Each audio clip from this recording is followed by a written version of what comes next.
Hello प्यारे दोस्तों, आप लोग कैसे हो? आज के इस वीडियो में आप सबके लिए मैं जो कि क्लास 9th का आपका जो न्यू रिमेडियल मॉड्यूल जो वर्क बुक आपका दिया गया था ना, ये साइंस जो है, साइंस जो कि क्लास 9th हो गया है आपका, ठीक है? इसका देखिए अध्याय नंबर ये कौन-सा है? 12 जो कि ये दोस्तों मेरा ये अंतिमा अध्याय सिर्फ़ और सिर्फ़ बचा हुआ है इसकी हम लोग पहले जो अध्याय 1 से लेकर के आपका 11 तक जो था मैंने एक-एक करके सभी चैप्टरों का हल कर दिया हूँ और उसका एक प्लेलिस्ट आपके लिए बना दिया गया है, ठीक है? और यहाँ पे चलिए देखेंगे खाद्य संसाधनों में सुधार। तो आइए इसमें जो भी आपका प्रश्न दिए जाएँगे सभी को एक-एक करके सॉल्व करेंगे और दोस्तों मैं आपको एक और बात बता देना चाहता हूँ कि ये सभी जो आपका दिया है इसे आपको फिर से एक बार रिवाइज़ कर लेना है ताकि आप लोगों का पढ़ाई और अच्छे से मजबूत हो सके। यहाँ पर कुछ आपको पॉइंट दिया गया है, जिसे आप लोग देख सकते हो, ठीक है? तो चलिए हम लोग अब देखते हैं, ये क्या है खाद एवं उर्वरक में अंतर आप सभी के लिए बताया गया है सभी चीज़ें। सिंचाई क्या होता है, सिंचाई के तरीके, फसल उगाना, मिश्रित खेती क्या होता है और फसल चक्र क्या होता है, ये सभी आपको बताया गया। तो चलिए स्टूडेंट यहाँ से हमारा प्रश्न शुरू होता है। पहला क्वेश्चन आपसे पूछा गया था, ऐसी फसलें जिन्हें हम वर्षा ऋतु में उगाते हैं, उन्हें हम लोग क्या कहते हैं? तो प्रिय स्टूडेंट वर्षा ऋतु में जो हम फसल उगाते हैं उसे खरीफ फसल कहते हैं और उस वक़्त धान हो गया, मक्का हो गया और गन्ना हो गया, ये सभी का खेती होता है। कपास का भी खरीफ फसल के अंतर्गत आता है और रबी क्या होता है, ये ठंड के मौसम में होता है, ठीक है? और देखिए दूसरा क्वेश्चन है कि ऐसी फसल जो शीत ऋतु में उगाई जाती है, शीत ऋतु में यानी शीत का मतलब ठंड के मौसम में, ये रबी फसल होता है। गेहूँ हो गया, चना हो गया और ये दलहन, तिलहन वाली जो खेती होता है, वो रबी फसल के अंतर्गत आता है। निम्नलिखित में से कौन सी फसलें खरीफ फसल है? इसमें का है कौन-सा फसल जो कि खरीफ फसल है? तो स्टूडेंट ये उपयुक्त सभी यानी कि धान, मक्का और सोयाबीन तीनों का खेती जो है वो खरीफ फसल के अंतर्गत आता है, इसीलिए इसका ऑप्शन नंबर द वाला सही है। क्वेश्चन नंबर 4 में कहा है कि निम्नलिखित में से कौन सी फसल रबी फसल है? रबी फसल कहा गया है। देखिए गेहूँ भी रबी है, मटर भी रबी है, चना भी रबी है। रबी फसल के अंतर्गत आता है। तो इसका राइट आंसर क्या होगा? यानी उपरोक्त सभी, ठीक है?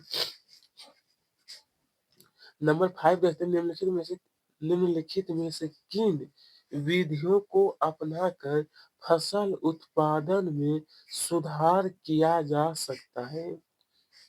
किन विधियों को अपना करके स्टूडेंट आपको यहाँ पर 4 ऑप्शन दिया है, तो आइए फर्स्ट क्वेश्चन ये सॉरी ऑप्शन है कि फसल की किस्म में सुधार, फसल उत्पादन प्रबंध करके, फसल सुरक्षा प्रबंध करके, यानी ये तीनों पॉइंट सही है, इसका उपरोक्त सभी हो जाएगा, ठीक है।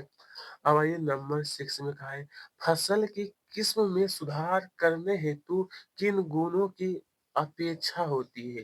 किन गुणों की अपेक्षा होती है?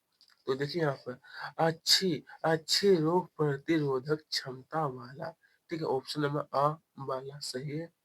अब ये नंबर 7 में कहा गया है हमसे कि जब संकरण पौधे की विभिन्न किस्मों में कराया जाए तो इसे कहा जाता है। जब संकरण पौधों की विभिन्न किस्मों में, तो दोस्तों इसका 7 नंबर का उत्तर होगा अंतरा किस्में कहलाता है। नंबर 8 देखिए, तो रासायनिक रूप से तैयार पादप पोषकों को कहा जाता है। रासायनिक रूप से जो तैयार होता है उसे हम लोग उर्वरक कहते हैं और जो प्राकृतिक जो होता है ना उसको कंपोस्ट कहा जाता है, ठीक है। तो ये रासायनिक रूप से होता है तो इसे हम लोग उर्वरक कहते हैं। अब आइए स्टूडेंट यहाँ पर क्वेश्चन दिया है कि निम्नलिखित प्रश्नों के उत्तर एक शब्द में देना है कि बोस बोस इंडिकस किस जंतु का वैज्ञानिक नाम है? ये बोस इंडिकस जो दोस्तों ये क्या है? एक वैज्ञानिक नाम है। तो क्या कौन से जंतु है? दोस्तों यहीं पर आपको सभी का हल दिया जाएगा तो इसका आंसर होगा गाय। दूसरा क्वेश्चन देखते हैं कि बोस बोस बुवेलिस बुवेलिस किस जंतु का वैज्ञानिक नाम है? तो यहाँ पर होगा भैंस। किसका है? तो भैंस का, ठीक है?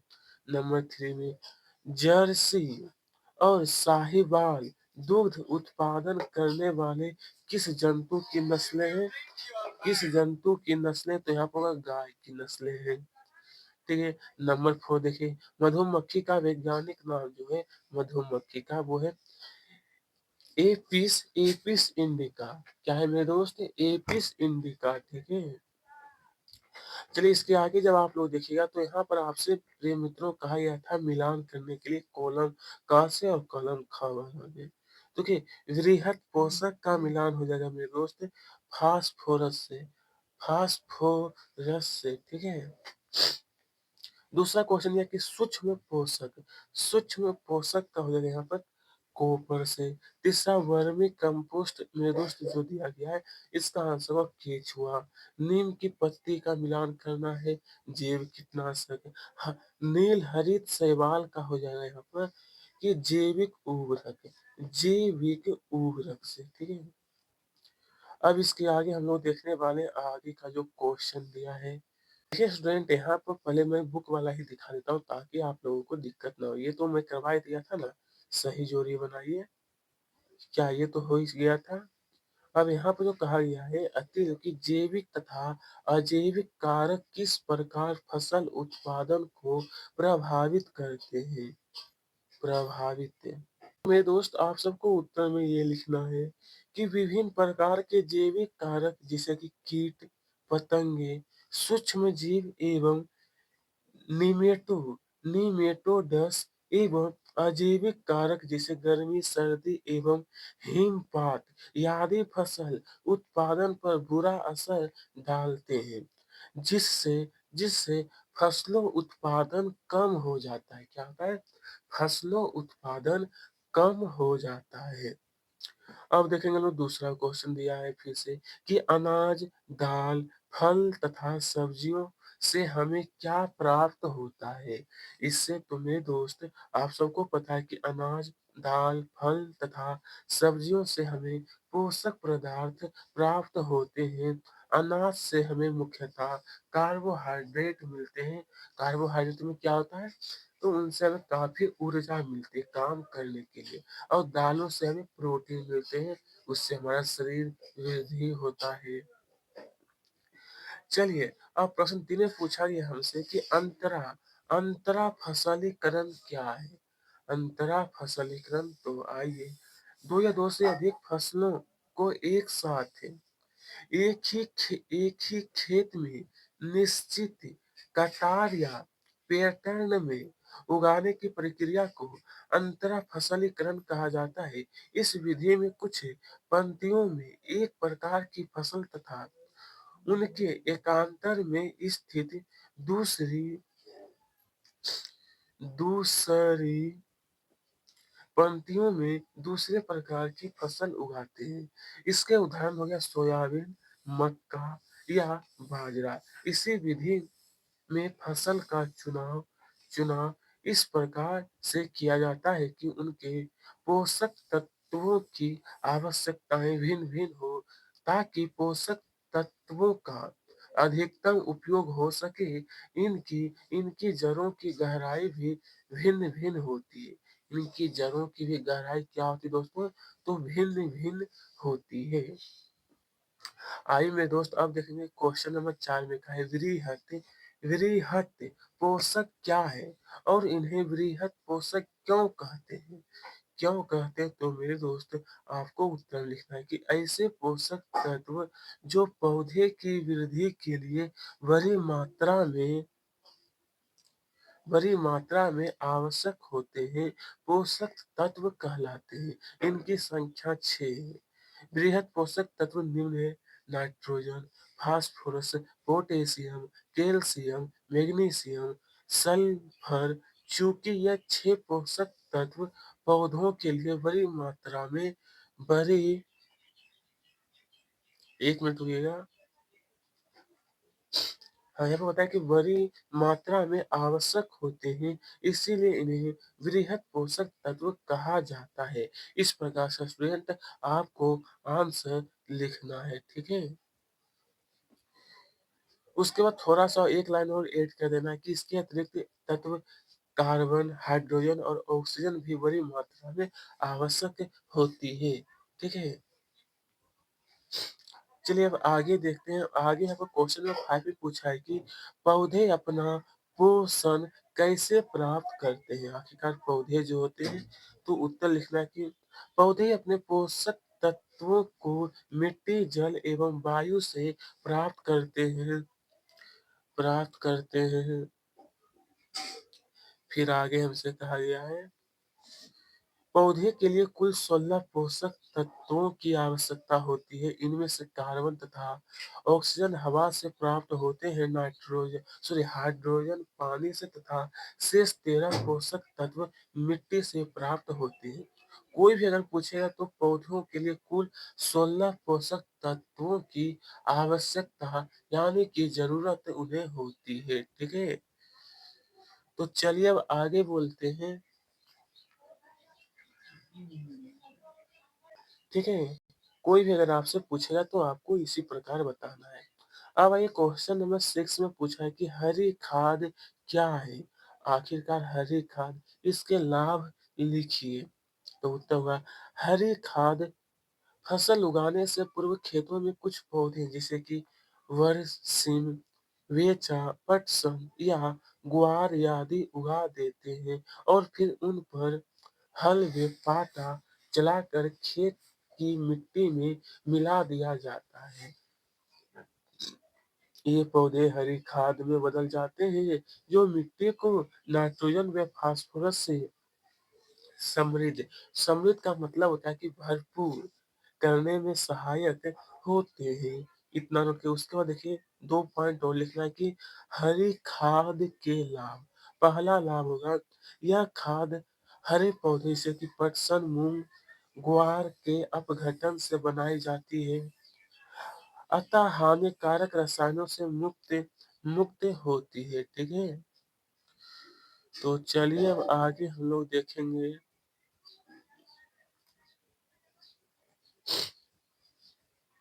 हाँ, तब आगे और ये पहला पॉइंट हुआ, दूसरा पॉइंट में लिखना है कि यह खाद मिट्टी की उर्वरा शक्ति मिट्टी की उर्वरा शक्ति को भी बढ़ाती है। ठीक है? अब आइए प्रिय मित्रों, अब देखेंगे प्रश्न क्रमांक 7 जो दिया है मधु उत मधु उत्पादन के लिए प्रयुक्त मधुमक्खियों में कौन से ऐच्छिक गुण चाहिए? कौन से ऐच्छिक गुण चाहिए? तो आपको यहाँ पे लिखना है कि मधु उत्पादन के लिए प्रयुक्त मधुमक्खियों के ऐच्छिक गुण। पहला पॉइंट आप सबको लिखना है कि मधु एकत्रित करने की अधिकतम क्षमता। मधु एकत्रित का मतलब जमा यानी इकट्ठा करना। निर्धारित छत्ते में अधिक समय तक रहने की प्रवृत्ति, तीव्र प्रजनन की प्रवृत्ति, कम डंक मारने की प्रवृत्ति। ये सभी गुण रहना चाहिए। ठीक है? इस तरीके से स्टूडेंट आपको उत्तर लिखना है। ठीक है? चलिए अब हम लोग प्रिय मित्रों देखेंगे लघुत्तरीय जो क्वेश्चन दिया है। फर्स्ट क्वेश्चन आप सभी के लिए पूछा है कि फसल की सुरक्षा फसल की सुरक्षा के लिए निरोधक विधियों तथा जीव नियंत्रण क्यों अच्छा समझा जाता है? क्यों अच्छा? तो मेरे दोस्त आपको उत्तर लिखना है कि फसल की सुरक्षा के लिए निरोधक विधियां तथा जीव नियंत्रण को इसीलिए अच्छा समझा जाता है क्योंकि ये आसान होने के साथ ही साथ फसल एवं पर्यावरण को नुकसान नहीं पहुंचाती है, जबकि संश्लेषित कीटनाशक एवं अन्य जहरीले रासायनिक पदार्थ पर्यावरण एवं फसल दोनों पर ही प्रतिकृत प्रतिकृत प्रभाव डालते हैं। निरोधक विधियों द्वारा फसलों में रोग की रोकथाम के उपाय शामिल हैं, जिनसे उपज में वृद्धि होती है। किसमें? तो जिनसे क्या होता है कि उपज में काफी वृद्धि होती है। अब आइएगा प्रिय दोस्तों, यहाँ पर हमसे प्रश्न कहा गया है, जो प्रश्न पूछा गया है ना, वो ये है कि खाद एवं उर्वरक उर्वरक के गुणों की तुलना कीजिए। तो मेरे दोस्त उत्तर लिखना है कि खाद एवं उर्वरक के गुणों की तुलना। पहला आपको पॉइंट में लिखना है। देखिए, अगर आप चाहें तो आप इन्हें 2 भाग भी कर सकते हैं। ये शायद चाहें तो आप लोग खाद के गुण लिख सकते हैं, और ये शायद अगर आपकी इच्छा है तो आप यहाँ पर उर्वरक के गुण लिख सकते हैं। जैसे ही आपकी इच्छा, मैं तो बता ही दूँगा आपको। तो चलिए, सबसे पहले लिखना है खाद के गुण। पहला पॉइंट, खाद जैव अपशिष्टों से बनाई जाती है। इसकी अधिक मात्रा में आवश्यकता होती है। यह भूमि की उर्वरा शक्ति को बढ़ाती है, मृदा को ह्यूमस उपलब्ध कराती है। ह्यूमस का मतलब क्या होता है कि मिट्टी को भुरभुरा बनाना। और देखिए इसके आगे, और यहाँ पर जो आपको उर्वरक दिया है, इसके बारे में कुछ पॉइंट लिखना है कि उर्वरक रसायनों से बनाई जाती है। यह अल्प मात्रा में आवश्यकता होती है। यह भूमि की उर्वरा शक्ति को नष्ट करती है। मृदा को ह्यूमस उपलब्ध नहीं कराती। मृदा को ह्यूमस उपलब्ध नहीं कराती। ठीक है? हाँ, तब आते हैं अब आगे का क्वेश्चन। देखिए, क्वेश्चन नंबर 3 में फिर पूछा है कि पशुओं की नस्ल सुधार के लिए प्रायः कौन-सी विधि का उपयोग किया जाता है? कौन-सी विधि का उपयोग? तो स्टूडेंट, आपको आंसर में इस तरीके से नोट करना है।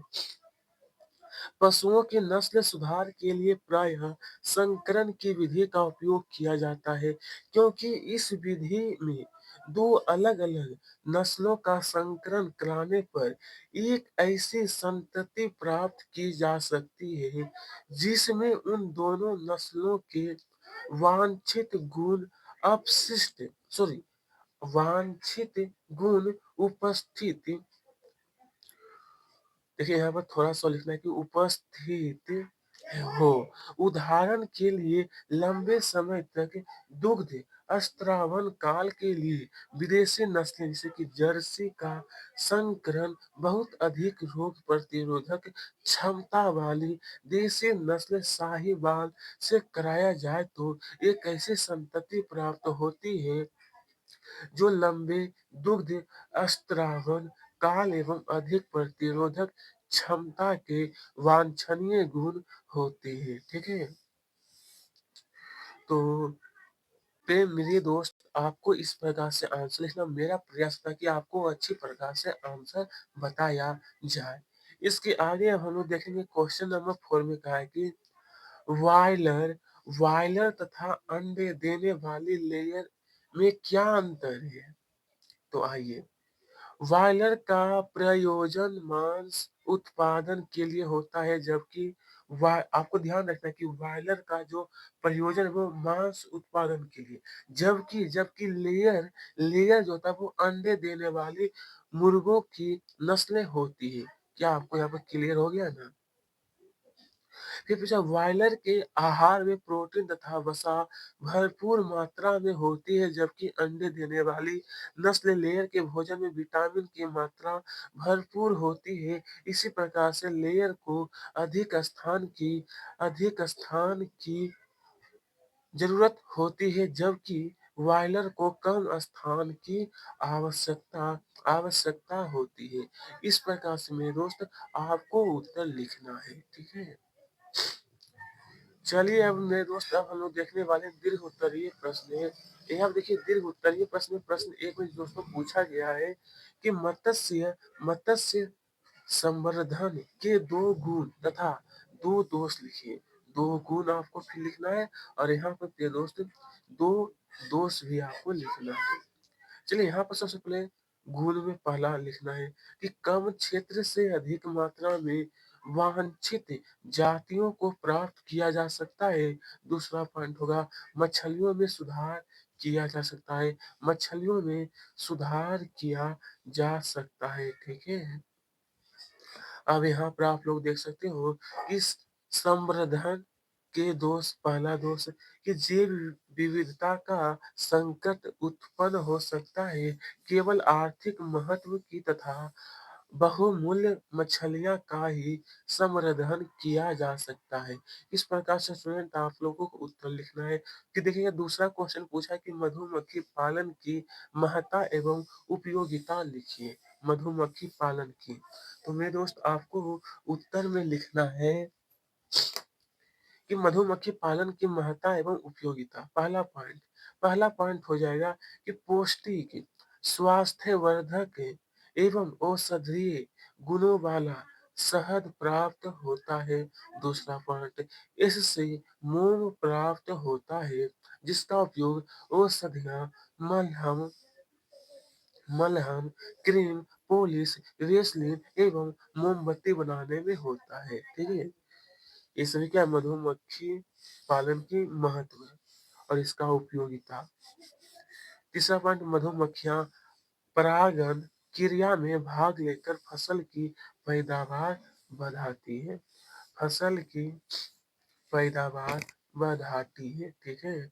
चलिए स्टूडेंट अब देखेंगे चौथा पॉइंट लिखना है कि यह उद्योग का संचालन निर्धन एवं अल्प शिक्षित ग्रामीण भी कर सकते हैं। ये जो उद्योग है यानी इसका जो बिजनेस है वो अल्प शिक्षित ग्रामीण लोग भी इनका उद्योग कर सकते हैं। ठीक है? चलिए नंबर अब यहाँ बताए मिश्रित खेती से आप क्या समझते हैं? इसके लाभ लिखिए।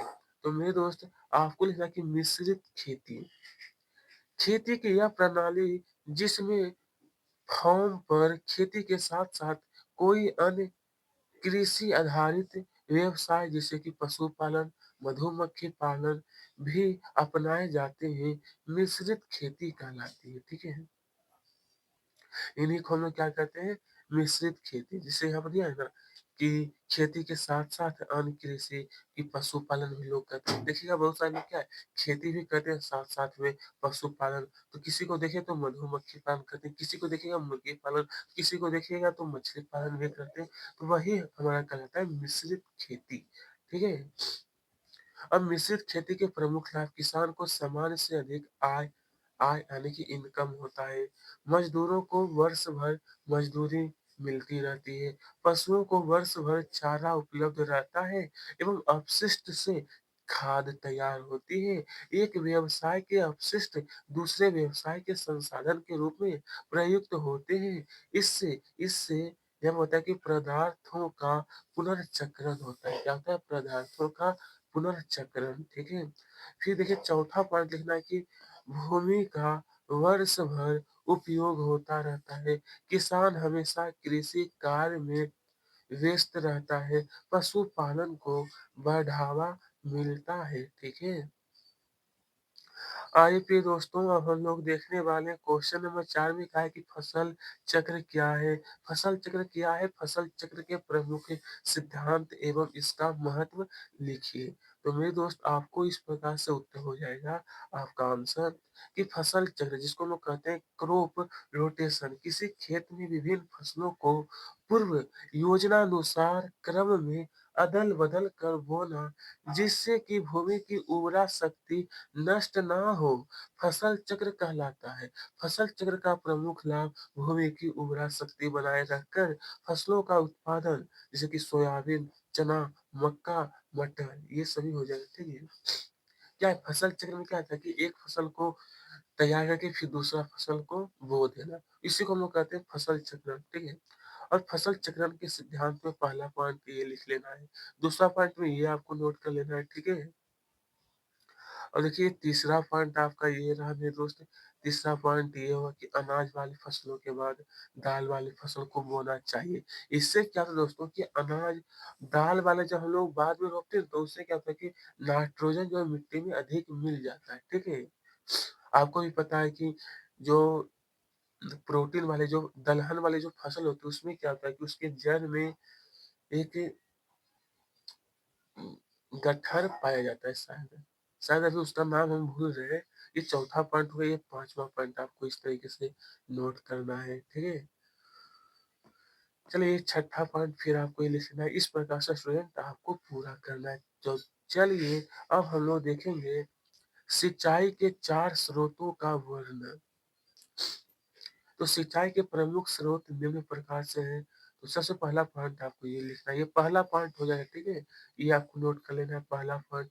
फिर देखिए नीचे में दूसरा पॉइंट आपका दिया है कि नदी, जल उठाव प्रणाली उन स्थानों पर उपयोगी होते हैं जिन क्षेत्रों में जलाशयों कम जल मिलने के कारण नहरों का बहाव अनियमित अथवा अपर्याप्त होती है। इस तरीके से पूरा का पूरा आप लोग नोट करिए।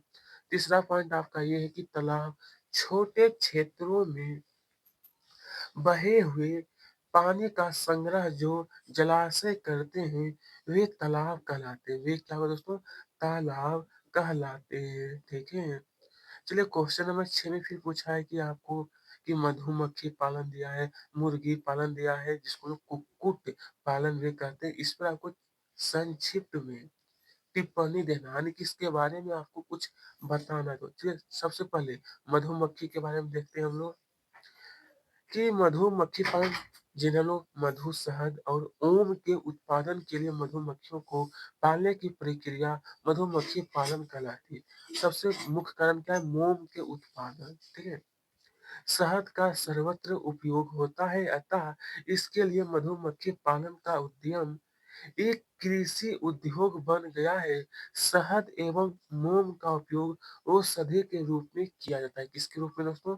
तो औषधि के रूप में। चलिए दूसरा पॉइंट फिर आपको लिखना है कि मुर्गी पालन, इसके बारे में मेरे दोस्त लिखना है कि अंडे और मांस का उत्पादन करने के लिए मुर्गियों को पालने की प्रक्रिया मुर्गी पालन कहलाती है। मुर्गी पालन में उन्नत मुर्गी की नस्लें विकसित विकसित की जाती है। ठीक है, इस प्रकार से दोस्तों उत्तर लिखना है। और इसी के साथ हम लोगों ने जो साइंस का रिमेडियल मॉड्यूल जो आपका बुक दिया था, इसका संपूर्ण हल कर दिए। धन्यवाद आप सभी का।